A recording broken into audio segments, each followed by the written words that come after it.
nous dans sa gloire, puisque nous savons qui nous sommes. Merci les chantres.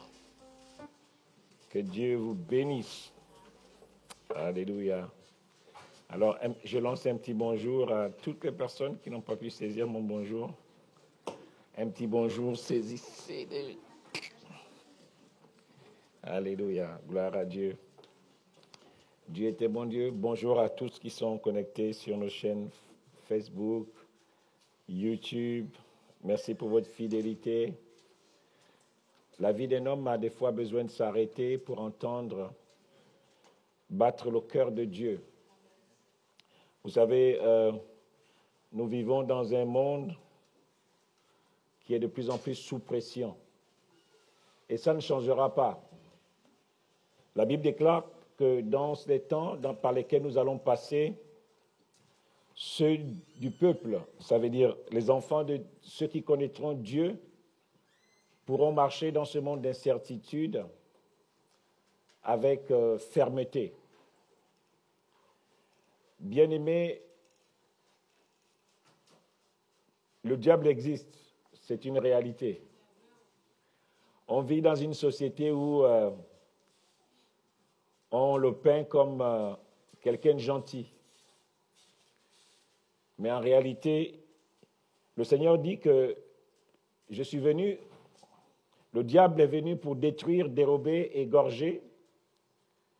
Mais Jésus dit que lui, il est venu pour apporter la vie et que nous soyons dans l'abondance. La vie de Dieu, en réalité, c'est ce souffle qui va t'amener à faire des choses que l'homme ordinaire ne peut pas faire.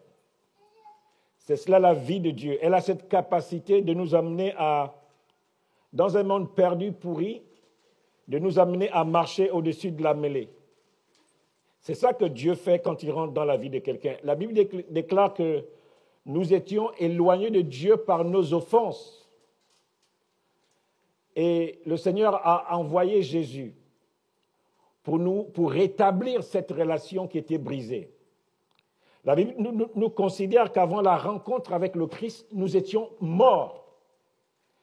Et le Christ, entrant dans notre vie, nous redonne la vie. 2 Corinthiens 5, 17, si quelqu'un est en Christ, il est une nouvelle créature. Les choses anciennes sont passées. C'est ce qui est extraordinaire avec Dieu, c'est qu'il a la capacité de relancer ta vie, même lorsque les hommes t'ont mis de côté. Lorsqu'on a mis un tas d'étiquettes sur toi, Dieu est capable de te prendre là où tu es, de te renettoyer et de te remettre en scène. C'est ça qui est extraordinaire avec notre Dieu. Moi, je croyais que quelqu'un allait dire Amen quand même. Il nous relance. Il nous relance. C'est un Dieu merveilleux. Et lorsqu'il rentre dans notre vie, le Seigneur va nous trouver dans un état. Et souvent, on est soit malade, soit émotionnellement brisé. Ce que le Seigneur va faire, il va déjà nous amener à réaliser que nous ne sommes plus seuls, que nous sommes enfants. Cette notion de père va s'installer dans notre cœur et on aura le sentiment vraiment qu'on n'est pas seul, qu'on a un père qui nous aime, qui veille sur nous et qui est capable de nous porter dans les moments difficiles. Et Dieu va rétablir ça et ça va remettre la confiance dans ta vie, de te sentir que tu n'es pas seul. Il va t'amener, il va te faire rentrer dans une famille, souvent représentée par l'Église où tu vas être. Ça va être une famille pour toi, des personnes nouvelles que tu vas rencontrer qui vont t'aimer et qui vont te manifester de l'intérêt, qui vont te considérer à nouveau. Et lorsque Dieu a fait ça, il va commencer à travailler maintenant ton système de pensée. Les choses qui avaient été déplacées, Dieu va remettre de l'ordre dans ton système de pensée. Il va te dire qu'on peut à nouveau être aimé. Même si on a été torturé, brisé par des hommes ou des femmes, tu peux à nouveau faire confiance. Et Dieu, au travers de sa parole, il va donc renouveler notre intelligence. La parole de Dieu va nous laver et ça va nous nettoyer de façon à ce que nous puissions penser juste, qu'on puisse réfléchir juste, qu'on puisse avoir des projets justes. La parole de Dieu donc va faire un travail de nettoyage à l'intérieur de toi. Peut-être que tu n'arrivais plus à faire confiance On t'avait tellement détruit. Et la parole de Dieu va commencer à nettoyer tout ce que le diable avait planté dans ton cœur et qui faisait que tu ne pouvais plus faire confiance. C'est ce que la Bible dit, que Dieu envoie sa parole. Et sa parole nous guérit. Alléluia. Tout ce qui était en dysfonctionnement, la parole de Dieu vient remettre comme de l'huile et remettre la machine de ta vie en marche. Dieu, en réalité, est un réparateur de vie. C'est un réparateur de vie. Ce n'est pas un bricoleur. C'est un réparateur de vie. Il te répare correctement et il te relance. Je vais parler à quelqu'un ce matin, peut-être que tu n'as pas plus d'espérance, tu t'es dit, mais à l'âge que j'ai, est-ce que je peux encore revivre ça? Oui, cela est possible. Les joies que le Seigneur nous apporte, nous pouvons les vivre à tout âge. Je me souviens de Sarah, alors âgée, elle avait perdu tout espoir de faire un enfant. Et elle avait reçu un ange de Dieu qui lui a dit l'année prochaine, à pareille époque, un bébé va pleurer dans tes bras. Elle était fort avancée en âge, mais elle a cru contre toute espérance. Ce matin, je veux te dire que nous croyons au Dieu de toute espérance. Il ne change jamais. Dieu ne nous déçoit jamais. Et Dieu n'échoue jamais dans nos vies. Lorsqu'il est au contrôle de notre barque, ce n'est qu'une question de temps. Je veux t'encourager ce matin. Il peut te relancer. Il peut refaire des choses dans ta vie. Il peut tout nettoyer. Cela est possible. Mets ta confiance en lui. Et voyez-vous, lorsque le Seigneur a tout réparé, lorsqu'il a tout nettoyé, il a besoin de nous. Il a besoin que nous puissions être ses ambassadeurs, ou bien que nous puissions faire les fonctions d'ambassadeurs pour Christ. En fait, Dieu a besoin de toi et de moi pour manifester son royaume sur la terre. Et c'est pour ça que tu dois te prendre au sérieux. Parce que dans la logique divine, il n'est pas possible pour lui de faire entrer des entités célestes sur la terre pour faire ce que les hommes doivent faire. Dieu a prévu que sur la terre, c'est l'homme qui va régner. C'est pour ça qu'il a besoin de toi et de moi pour manifester ses œuvres sur la terre, afin que les gens voient que des hommes et des femmes peuvent s'élever et défendre les intérêts de Dieu. C'est pour ça que Dieu nous nettoie. C'est pour ça que Dieu va faire une œuvre en toi en vue de t'utiliser. Alléluia. Et ce matin, je voulais nous parler d'un thème, bon et fidèle serviteur.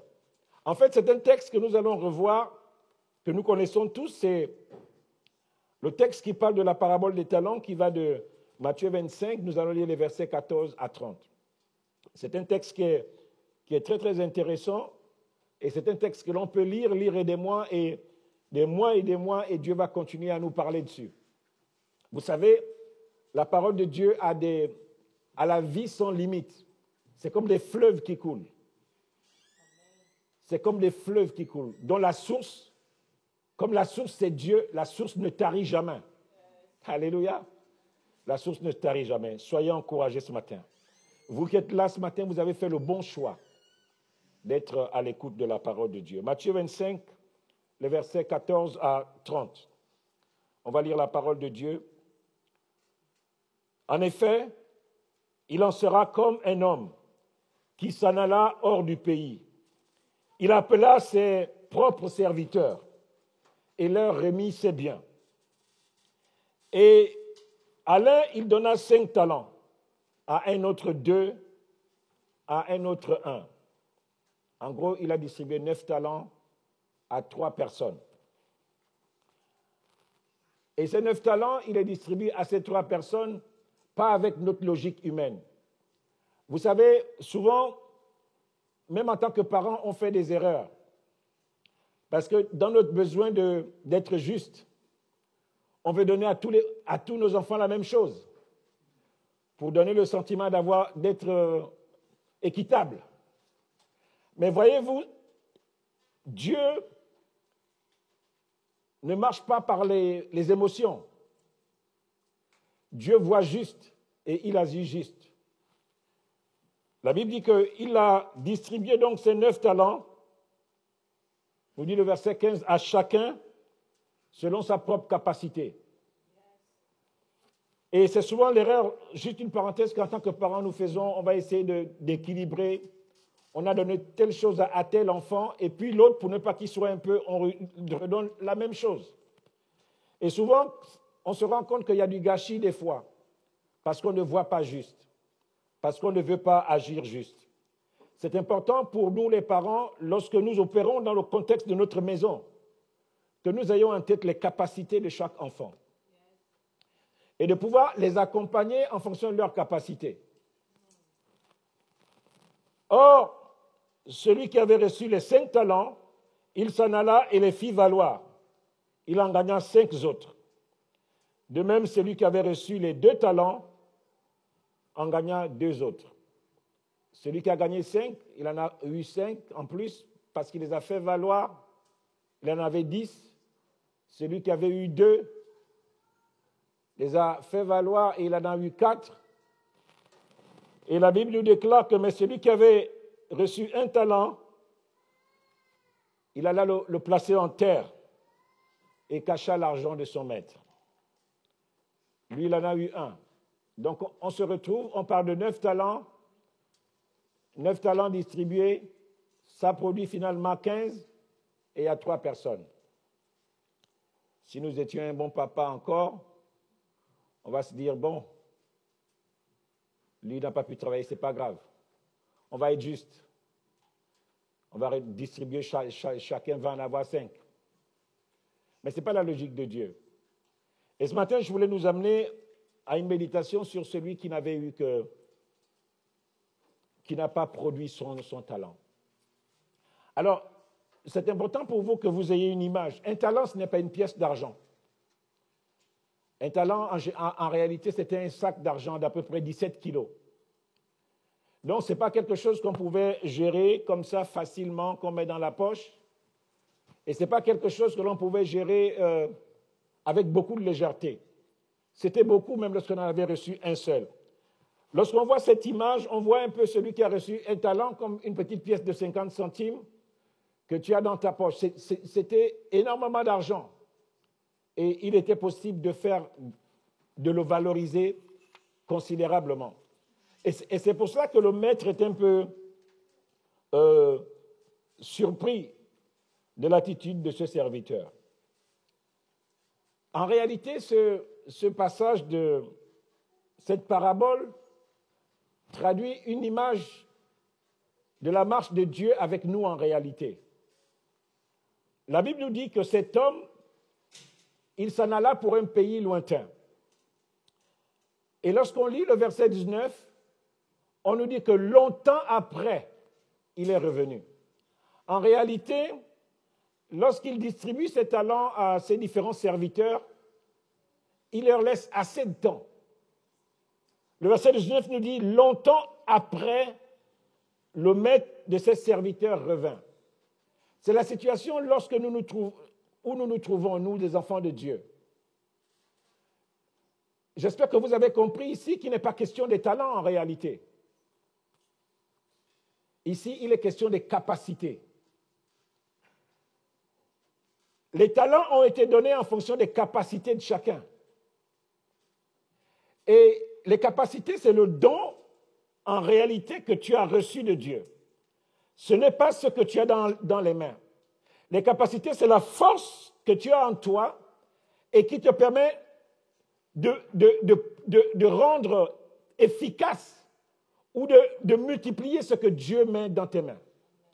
C'est ça les capacités. Et ça, chacun de nous, nous avons reçu quelque chose. Ce n'est pas les talents qui comptent.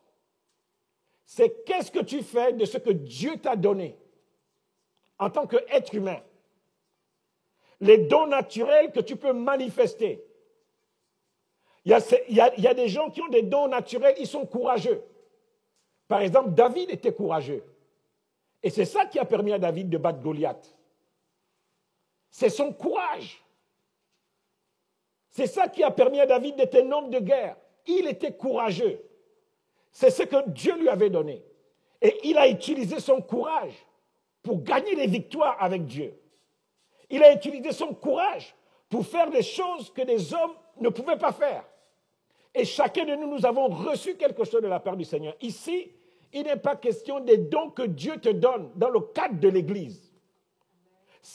Il s'agit des dons que Dieu te donne dans le contexte de ta vie en général. Dans le contexte de ta vie. Et ces dons-là vont opérer dans l'Église ou en dehors de l'Église.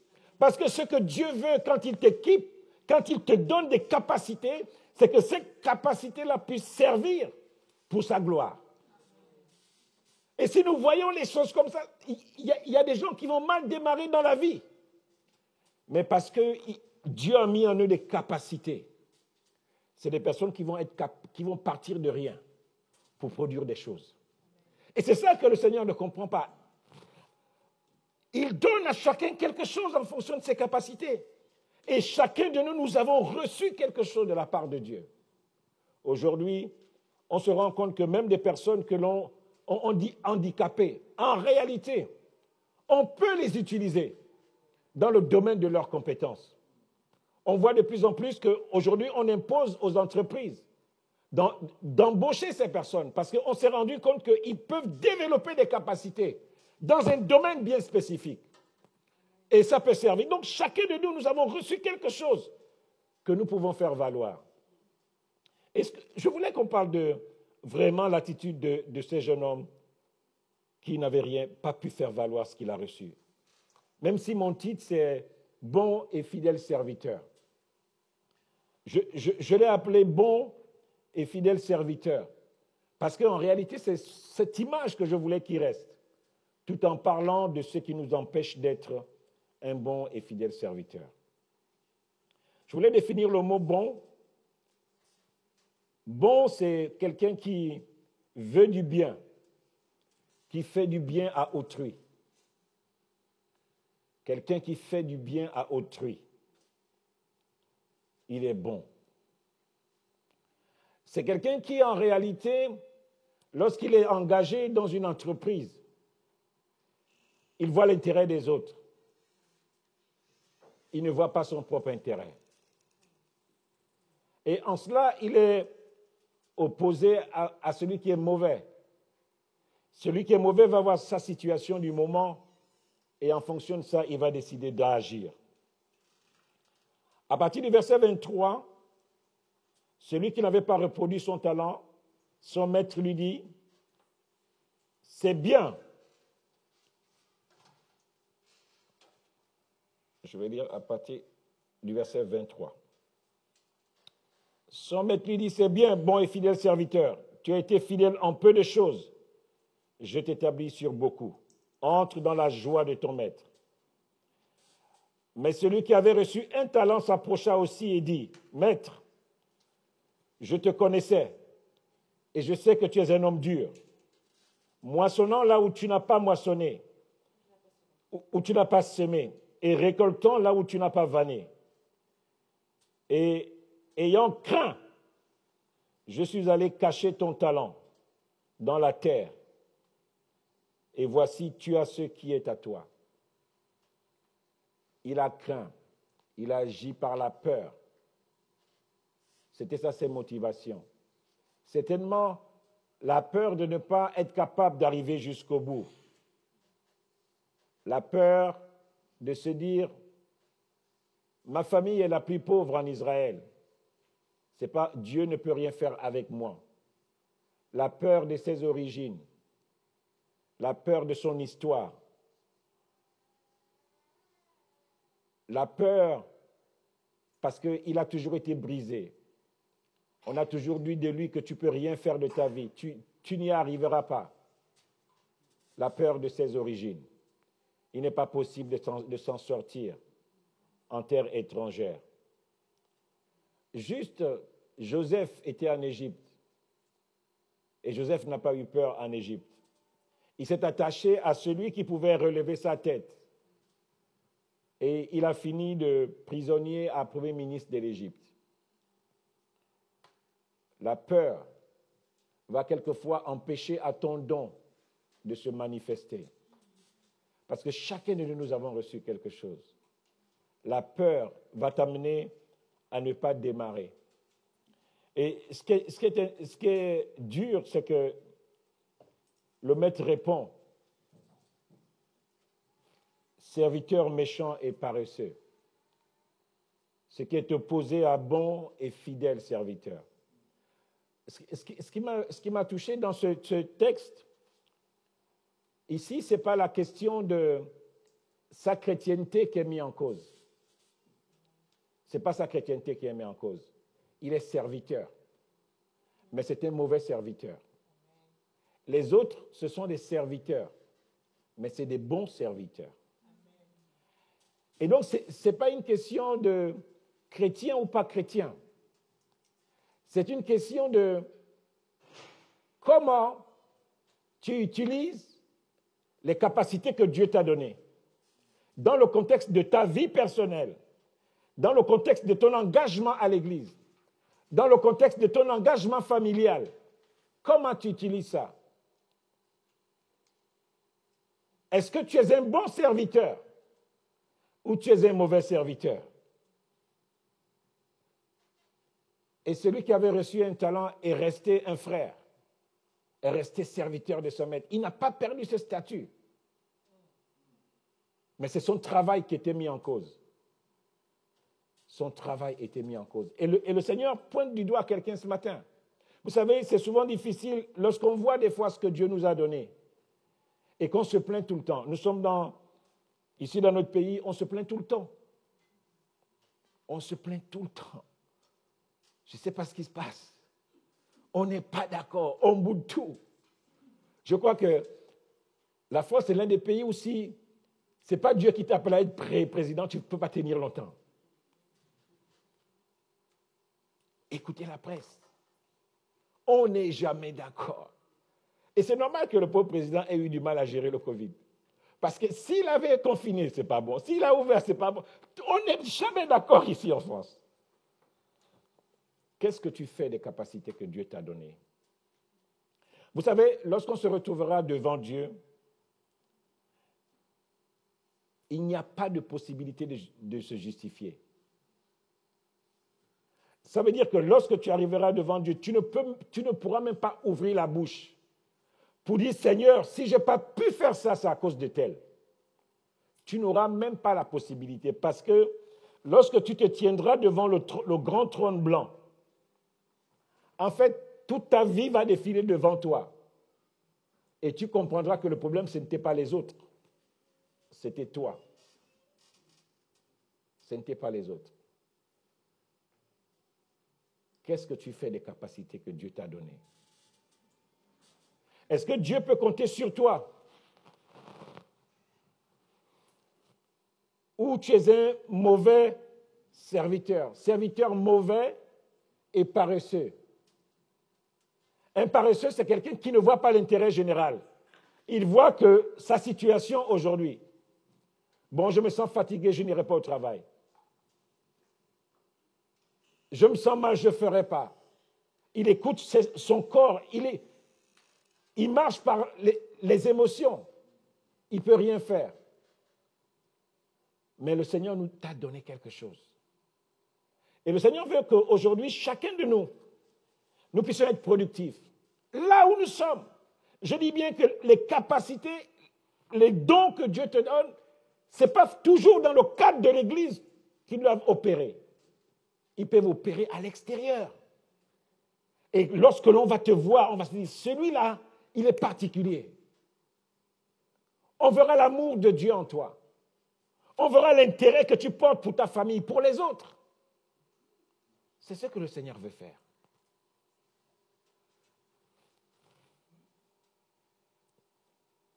Il y a quelque chose que le Seigneur nous dit ici qui est une règle. Il dit que l'on donnera à celui qui a. Et il sera dans l'abondance. Mais à celui qui n'a pas, même ce qu'il a, on va le lui enlever. En réalité, à celui qui a, s'il ne décide pas de mettre ses capacités au bénéfice du plus grand nombre, la Bible dit que c'est un serviteur inutile. En réalité, ce que tu as reçu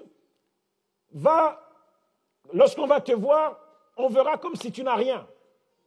parce que tu ne l'as pas fructifié. Tu restes un chrétien. Tu restes un serviteur, mais tu es inutile. Parce que ce que tu as ne sert pas l'intérêt de la nation. Ça ne sert pas l'intérêt général. Ce que tu as. Et les gens qui ont marqué l'histoire, ce sont des gens qui ont pris conscience des capacités qu'ils ont. Hier, pendant que nous étions en voiture, j'écoutais l'histoire de Jeanne d'Arc. Mais c'est des gens qui, depuis leur plus jeune âge, ils avaient ce fardeau pour les autres. Il y a des gens qui vont prendre très tôt conscience de leurs capacités. C'est une bonne chose. Mais d'autres, tu vas prendre conscience de tes capacités en écoutant la parole de Dieu. Dieu va renouveler ton intelligence. Il va te dire, voilà ce que tu peux faire. Tu peux être utile déjà pour ta maison. Tu peux être déjà utile pour ta famille. Tu peux être utile dans ton travail. Le don, c'est la chose lorsque tu l'as fait. Tu es en paix avec toi-même. Tu as le sentiment que tu ne triches pas. Lorsqu'il se manifeste, tu as le sentiment que là, je suis dans mon élément, je ne triche pas. C'est la chose où quand tu es seul, tu es content de toi. Tu dis, waouh, l'acte que j'ai posé, il fallait que je le pose. Parce que c'est ça qui était juste aux yeux de Dieu. Bien-aimé, le Seigneur, il sait que nous l'aimons. Il sait que nous sommes chrétiens. Mais rentre en toi-même ce matin. Nous sommes encore, on va vers la fin du premier trimestre. Comment tu utilises ce que Dieu t'a donné? Dans l'église, dans ta famille, dans ton travail, dans la nation. Comment tu utilises ça?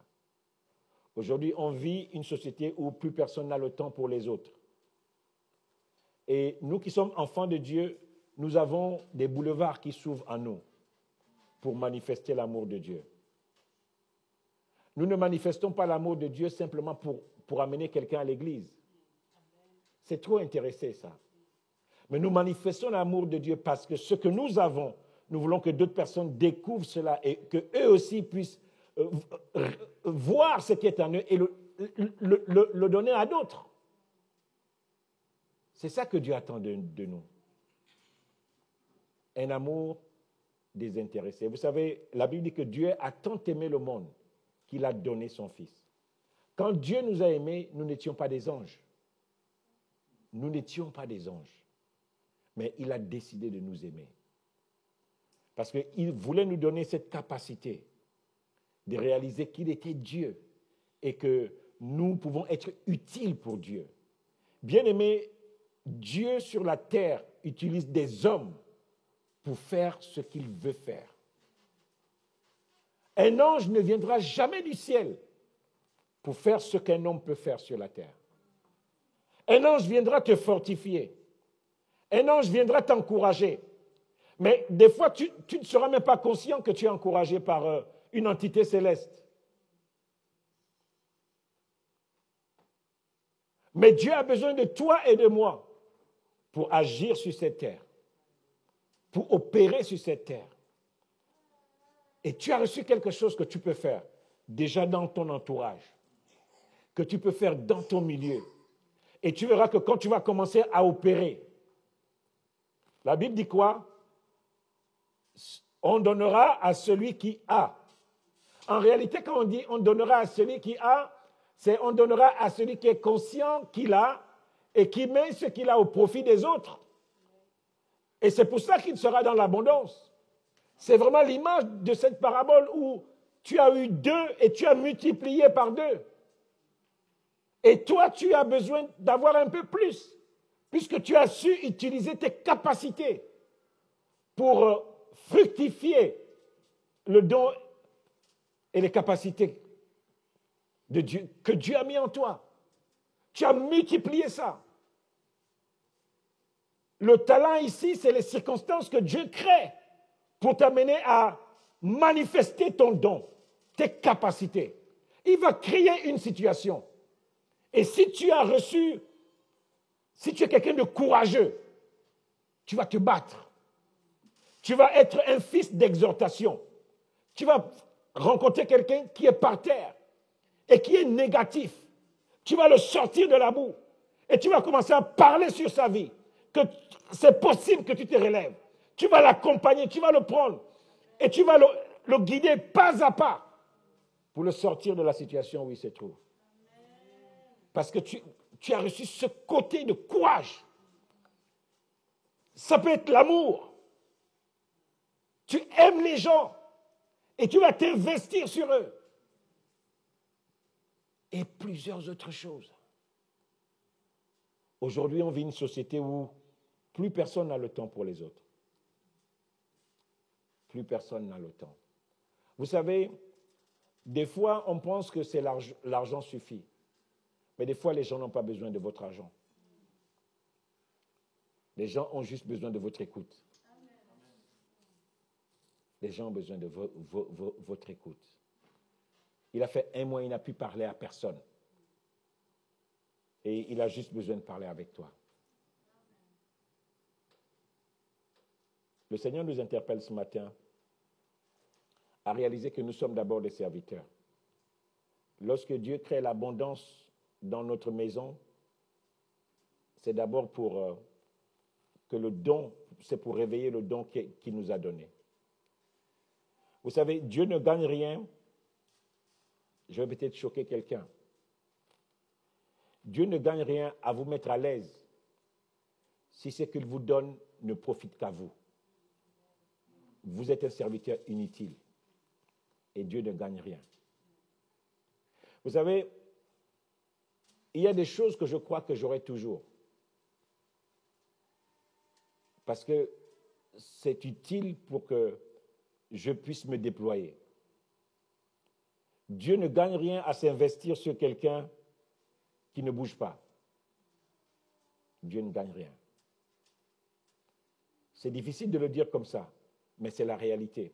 Vous allez voir que c'est lorsque vous vous mettez en mouvement que Dieu multiplie, que Dieu ouvre les portes, que Dieu pourvoit, que Dieu apporte de l'aide, que Dieu apporte du secours. Il y a des gens qui attendent trop. Et peut-être que tu es parmi les gens qui attendent trop. Tu veux que le paysage soit dégagé pour décoller. Décolle. Décolle avec ce que tu as. En réalité, quand on avance par la foi, on fait du pilotage à vue. Ça vous choque. C'est la réalité. Vous savez, lorsque Dieu dit à Abraham, quitte ton pays, Abraham ne connaît pas Dieu. Parce que son père, c'était un marabout, si on peut même dire comme ça. C'est pour vraiment rendre ça vulgaire. Donc, il ne connaît pas Dieu, il connaît les dieux que son père adore. Et un jour, Dieu se révèle à lui, il dit, quitte ton pays, quitte la maison, et puis vas-y. J'ai préparé une nation pour toi. Il décolle par la foi. Il ne sait pas de quoi sera fait le lendemain. Il avance. Lorsque Dieu dit à Noé de construire une arche, Noé obéit. Il ne sait pas ce qui va se passer en fait. La Bible dit que lorsqu'il a fini de construire l'arche, il y a eu un grand déluge. Et les eaux ont inondé la surface de la terre. Mais il y a un verset que j'aime bien, qui nous dit que Dieu se souvint de Noé, alors qu'il était déjà depuis quelque temps en train de naviguer sur les eaux. Il y a des fois, Dieu va te demander de te lancer dans des choses où il va mettre une conviction en toi. Il a juste besoin que tu démarres pour qu'il continue de t'accompagner. Je ne sais pas si je parle ce matin à quelqu'un qui veut se lancer dans une entreprise, quelqu'un qui veut se lancer dans un projet, quelqu'un qui veut se lancer même dans un projet personnel. Mais n'attends pas trop. Parce qu'il y a de la provision que Dieu met pour toi aujourd'hui. où tu n'es pas sûr que demain tu auras cette provision-là. Vous savez, le temps pour Dieu, c'est important. Il y a des choses que Dieu te donne aujourd'hui, si tu ne les saisis pas, tu ne pourras pas les saisir demain. Et souvent, l'erreur que nous faisons en tant que chrétiens, c'est souvent, on attend trop. On a besoin de trop de confirmation. Mais les gens qui ont réussi sur terre aujourd'hui et qui ne sont pas nécessairement des chrétiens, ils n'ont pas eu des fois besoin de confirmation. Ils se sont jetés à l'eau, en fait. Ils se sont jetés à l'eau. À partir des capacités que Dieu leur avait données. Ils s'étaient jetés à l'eau. Ça pouvait être la force du caractère. Une force de caractère terrible. Difficile de le décourager. Il commence quelque chose, il se casse les dents. Il se relève. Est-ce que vous vous êtes déjà battu avec quelqu'un comme ça? Il prend des coups et puis au moment où vous pensez qu'il est par terre, il se relève. Et il y a des gens comme ça dans la vie. Vous les rencontrez, ils sont toujours en train de vous dire, mais qu'est-ce que tu fais? Non, mais là j'ai recommencé un truc là. Mais vous le rencontrez à nouveau, mais là je suis en train de relancer quelque chose là. Des gens qui prennent des coups. C'est peut-être une capacité que Dieu t'a donnée ce matin. Ne t'arrête pas. Ce n'est pas les talents le problème. Ce n'est pas les talents. Lorsqu'on lit ces textes, on a souvent vu les talents. Oh, mais lui, il avait reçu qu'un. Bon, c'est normal. Mais c'est 17 kilos d'argent qu'il a reçu. 17 kilos. Un talent, c'est ça. 17 kilos.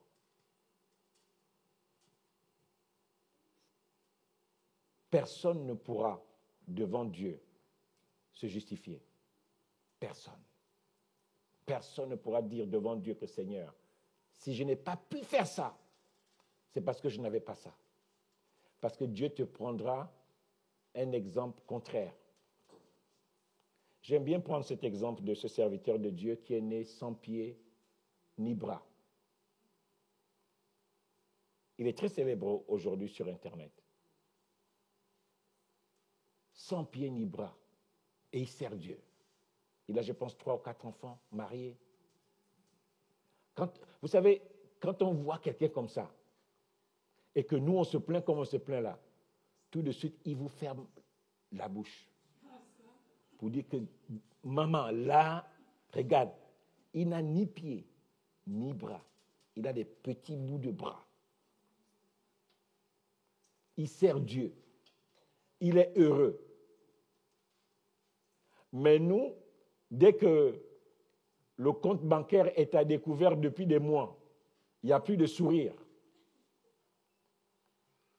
Frère, ça va? Oh non, non, ça ne va pas en ce moment. Mais ta joie ne dépend pas de ce qu'il y a sur ton compte bancaire. La joie du Seigneur est ta force. Tu dois pouvoir saisir cela et avancer. Alléluia. Tu as reçu quelque chose. Et ne viens pas me dire, mais pasteur, moi je ne sais pas ce que tu as reçu. Je ne sais pas ce que j'ai reçu. Chacun de nous sait ce qu'il a reçu. Chacun sait. Si tu t'arrêtes, là nous ferons un jeûne cette semaine de 3 jours, de mercredi à vendredi. Si tu t'arrêtes de dire, Seigneur, quelle est la chose qui m'a apporté depuis que je suis jeune? Dans mes victoires, à chaque fois que j'ai eu une victoire, qu'est-ce qui m'a apporté? Tu vas voir les capacités que tu as reçues dans ça. Tu sauras ce qui t'a apporté. Ça peut être la détermination. Tu te dis, à chaque fois que tu as réussi quelque chose, c'est la détermination qui t'a apporté. Utilise ça. C'est quelque chose que Dieu t'a donné. Lorsque tu es dans une entreprise, lorsque tu es dans le contexte familial, lorsque tu es dans un contexte amical, utilise ça et ça va marcher. Lorsque tu es à l'église, utilise ça, ça va marcher. Il y a des personnes qui ont reçu 2, 3, 4. Et toi, tu as peut-être reçu une seule chose. Utilise cela. Les capacités que Dieu nous a données sont importantes. Je voudrais qu'on ferme les yeux maintenant. Dieu nous attend là. C'est inutile d'envier les gens. C'est inutile de vouloir...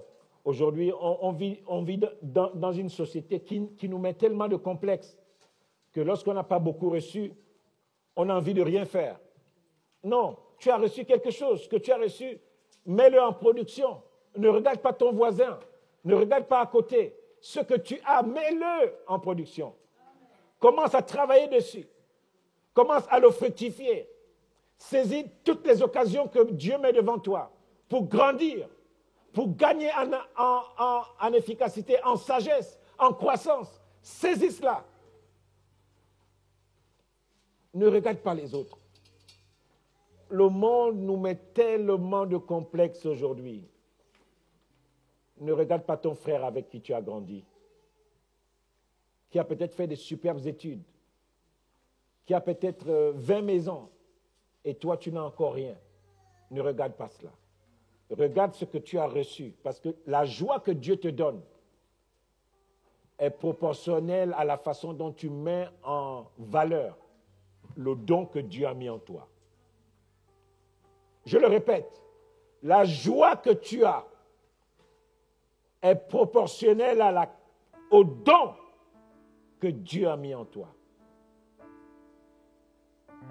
Il y a des fois, tu vas être malheureux parce qu'au fond de toi, tu sais que tu ne travailles pas au maximum de tes capacités.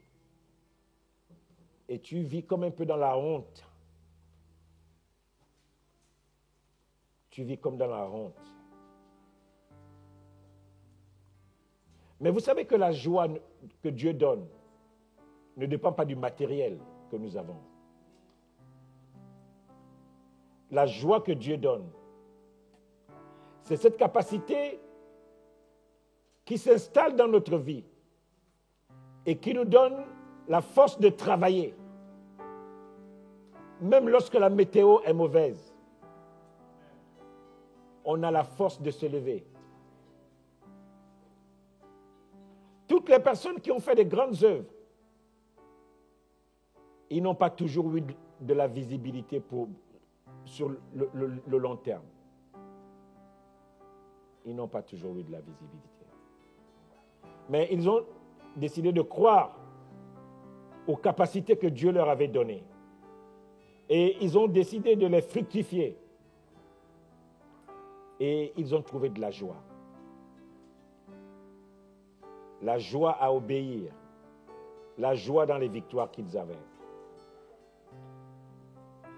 Bien-aimés, les planètes ne seront pas toujours alignées pour que tu aies la conviction que là, c'est bon, je peux aller. Dieu, en réalité, a besoin que tu t'appuies sur ta force. En réalité, je parle de la force qu'il t'a donnée. Je parle des capacités qu'il t'a données. Et si c'est lui qui te l'a donné, il ne t'abandonnera jamais. Sois encouragé ce matin. Réveille le don qui est en toi.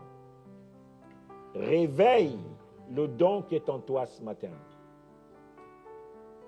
Il y a des gens qui démarrent dans la vie avec beaucoup. Mais lorsque tu as un don de Dieu, tu peux démarrer avec peu et produire. Ce n'est pas une question de talent, c'est une question de capacité. Ce n'est pas une question de talent, c'est une question de capacité.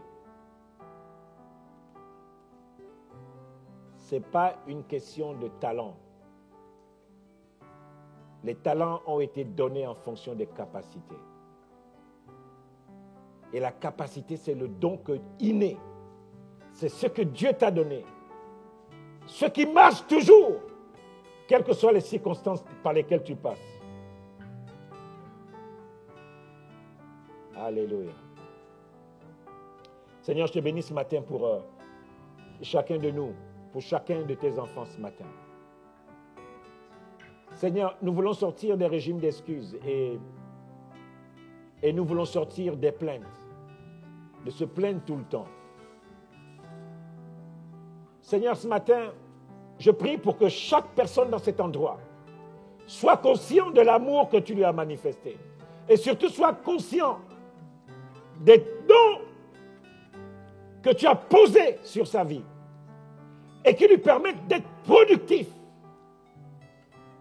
quelles que soient les saisons. Seigneur, réveille le don qui est en nous. Peut-être que tu n'es pas conscient de cela. Ma prière ce matin, c'est que Dieu puisse réveiller le don qui est en toi. La chose qui, quand tu l'as fait, il y a une joie qui se manifeste en toi. Tu as de la puissance pour avancer. La chose, lorsque tu la mets en mouvement, tu n'as pas besoin de regarder aux autres. Tu n'as pas besoin de regarder aux victoires des autres. Ça t'apporte la joie. Ça t'apporte la paix. Alléluia. Seigneur, bénis chacun de tes enfants ce matin. Seigneur, si ce message peut encourager quelqu'un, si ce message peut aider quelqu'un ce matin à se ressaisir, arrête de pleurer mon frère, arrête de pleurer ma soeur. Ressaisis-toi. Tu n'es pas le pire des hommes. Ressaisis-toi rapidement. Et accroche-toi à Dieu. Accroche-toi à Dieu. Le don de Dieu en toi te fera toujours sortir du lot. Alléluia.